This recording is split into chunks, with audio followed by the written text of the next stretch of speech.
Hi, my name is Liz and I'm the behavior coordinator at Animal Welfare Association.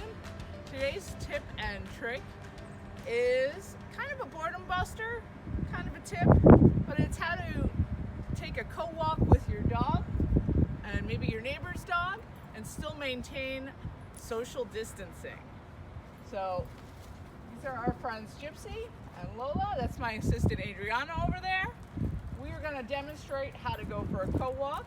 We're going to maintain a good distance apart from one another, and we're going to take a nice leisurely stroll. The dogs will still get to interact. We'll still get human contact.